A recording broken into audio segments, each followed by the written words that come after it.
gente, meu nome é Mário Sérgio, sou psicólogo clínico formado pela UFO, atendo pela abordagem cognitivo-comportamental e estou aqui hoje para falar um pouco mais sobre ansiedade e quarentena. Decidi falar um pouco mais sobre esse tema aqui na minha página, porque eu fiz uma live junto com a Sinérgica um tempo atrás e muitas pessoas vieram me procurar depois para perguntar coisas a respeito desse tema ou perguntar coisas que eu já tinha falado na live. Então achei que seria importante fazer um vídeo que não ficasse tão grande quanto a live para falar um pouco mais sobre esse tema. E para falar sobre ele é importante a gente definir primeiro mais o que é a ansiedade.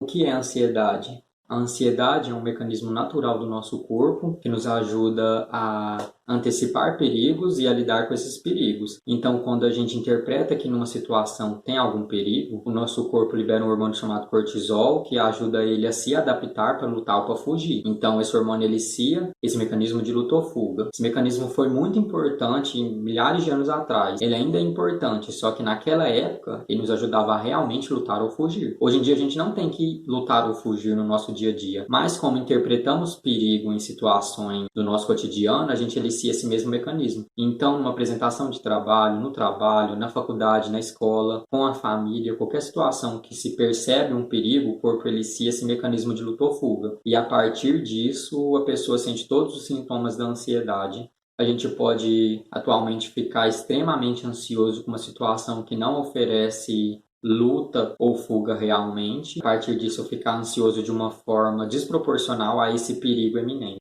Então, podemos ficar extremamente ansiosos numa situação que não oferece um perigo da mesma forma. Então, a gente fica ansioso de uma forma desproporcional ao perigo dessa situação. Como ela funciona? No momento que a gente identifica que uma situação é perigosa em algum nível ou antecipa um perigo que ainda não chegou, nosso corpo entende que ele tem que lutar ou que fugir. Então ele libera esse hormônio no sangue, o cortisol, e nosso corpo muda fisiologicamente para lutar ou para fugir. Então nossa pupila dilata, nosso coração bate mais rápido para bombear sangue para todo o corpo. A gente pode suar, tremer, e dependendo da pessoa, ela pode até mesmo vomitar ou ter uma diarreia para ficar até mais leve para esse momento de luta. Então nosso corpo muda realmente para lutar ou para fugir. Só que como a nossa sociedade hoje em dia não precisa tanto disso, isso gasta muita energia, a gente não luta de fato e nem foge de fato. Então a pessoa fica exausta depois, tem até dores musculares por essa mudança no corpo dela. É muito prejudicial para a saúde. Isso pode fazer até mesmo aparecer transtornos de ansiedade nela. Então é importante perceber essas mudanças corpóreas também para lidar melhor com a ansiedade. Falando isso da ansiedade, pode até parecer que ela hoje em dia não serve para nada, mas bem pelo contrário, ela ainda é útil. Porque no momento que você fica ansioso, você consegue se preparar para uma situação, mesmo que a gente não vai lutar ou fugir, em outras situações que são mais recorrentes na nossa sociedade agora, você consegue se preparar previamente, estudar uma coisa que você precisa, se preparar para uma prova, antecipar o tipo de problema que você vai ter se não fizer uma coisa no trabalho. Então, a ansiedade, dentro de uma quantidade razoável, ela te ajuda a fazer muitas outras coisas. Então, ela é prejudicial em grandes doses, mas ela em pequenas doses ela pode te ajudar a ter comportamentos que vão te ajudar a alcançar seus objetivos futuros. A ansiedade ela já se torna prejudicial à pessoa quando ela faz a pessoa se preocupar muito, pensar muito em problemas que podem nunca acontecer. Ao mesmo tempo, isso também acrescenta um componente da preocupação. E é importante estar atento a esse componente da preocupação, porque ele pode te atrapalhar ao longo da sua vida. A preocupação em excesso pode aumentar essa ansiedade até ela entrar no nível patológico. Seria no nível de virar um transtorno, de atrapalhar muito a qualidade de vida da pessoa. Quais são os sintomas da ansiedade? Então, os sintomas da ansiedade podem ser divididos em 4 níveis. Sintomas emocionais, como tristeza, nervosismo, irritabilidade. Sintomas fisiológicos, como coração acelerado, sensação de formigamento, falta de ar, sudorese, tontura, dor de cabeça, dores musculares, insônia. Sintomas comportamentais, como impulsividade, agressividade, fala acelerada.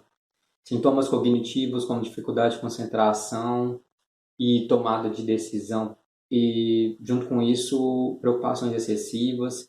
Então, um sentimento pertinente de pessoas que têm ansiedade é se sentir constantemente preocupadas em relação a coisas que podem acontecer, coisas que não podem acontecer, coisas que nunca vão acontecer, coisas que não estão sob seus controles. Então, além de todos esses sintomas, a pessoa ainda tem esse componente muito forte da preocupação. Também é importante a gente destacar que esse componente da preocupação surge muito quando os sintomas fisiológicos estão maior. Então a pessoa fica preocupada porque o sintoma fisiológico está maior, o sintoma fisiológico aumenta, ela fica mais preocupada e isso se torna um círculo que prejudica muito a pessoa. Causas da ansiedade. Se for para a gente pensar nas causas da ansiedade, existem muitos fatores que influenciam a alguém desenvolver ansiedade. Por exemplo, a genética dela, a história de vida, a cultura, como ela se vê, como ela percebe o mundo, como ela acha que as outras percebem ela. Então, são muitos fatores que podem se combinar para fazer a pessoa ficar ansiosa. Por exemplo, uma história de vida, por exemplo, uma pessoa que vive numa família que é de gente ansiosa ou que cobram muito dela. A cultura, porque a nossa sociedade é uma cultura que cobra muito. Predisposição genética, famílias de pessoas mais ansiosas podem ter filhos mais ansiosos. Além de que a forma que a pessoa se perceba, as crenças dela, os pensamentos que ela tem a respeito de si e a forma que ela acha que as pessoas vejam ela, também influencia. Então, no geral, são muitos fatores que se relacionam e que deixam a pessoa mais ansiosa. E é importante a pessoa perceber que tipo de fator que deixa ela mais ansiosa, se é o ambiente dela, se é a história de vida dela, se é genética. Por isso é importante a pessoa fazer terapia, uma pessoa ansiosa, para ela entender como que essa ansiedade surgiu e como que ela vai lidar com isso. Cada um é único, mesmo que muitas pessoas podem ter fatores parecidos que geraram ansiedade. O que faz ela interpretar perigo numa situação pode não ser a mesma coisa que a outra. Então, cada um fica ansioso de uma forma, numa situação diferente. Como ela funciona na quarentena? Então, na quarentena a gente está num momento que é incerto, a gente não sabe o que vai acontecer no futuro, a gente depende do bom senso de outras pessoas, depende do que outras pessoas estão fazendo também para vencer esse momento. A gente é bombardeado de notícia ruim, de gente morrendo, a gente não sabe direito o que acontece quando a pessoa pega coronavírus, se tem leito de hospital, a gente não sabe de muita coisa. E além de tudo, é um momento que a gente não tem controle. Então, se a gente for pensar nessas principais características da quarentena, junto com o que eu já falei da ansiedade, dá para ver que a quarentena é um prato cheio para a gente interpretar um perigo e ficar ansioso. Então, se a gente não tem certeza do futuro, se a gente antecipa problemas que pode não ter, a gente tem medo do inimigo que a gente não enxerga, isso tudo já é o suficiente para nos deixar ansioso. Tanto é que o mais importante é você identificar o que exatamente na quarentena te deixa ansioso. Se é ficar em casa, se é saber que existe um vírus, se é saber que tem gente que não está na quarentena, o que te deixa ansioso? Se é notícia, porque a partir disso é mais fácil lidar com ela. Estratégias para lidar com a ansiedade. A principal estratégia é você identificar o que te deixa ansioso para depois pensar numa estratégia para lidar com ela. Porque você pode estar ansioso pela quarentena, por estar em casa, ou por estar convivendo com gente que tem risco de se contaminar, ou pelas notícias, ou por coisas que você não queria lidar, que agora está tendo que lidar por causa da quarentena. Então, no geral, é importante você identificar para depois fazer uma estratégia para lidar com ela.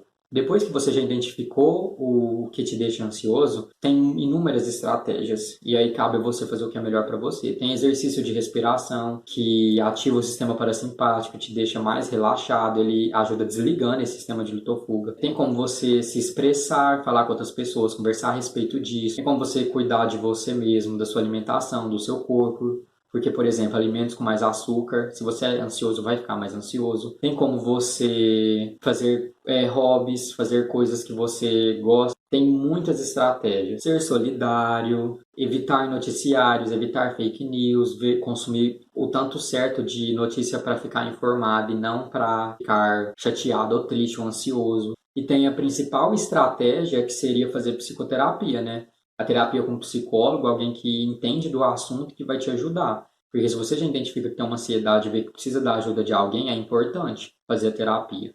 No Instagram eu deixei uma caixa para responder as perguntas de quem tem alguma pergunta sobre ansiedade. Eu vou responder elas, é uma publicação separada. Espero que tenham gostado. Espero que esse vídeo ajude vocês a lidar melhor com a ansiedade na quarentena. Precisando podem me chamar, precisando de psicólogo podem me chamar, estou aberto para psicoterapia, estou atendendo na quarentena por meio de vídeo, chamada e ligação. No mais é isso. Até a próxima, espero que tenham gostado.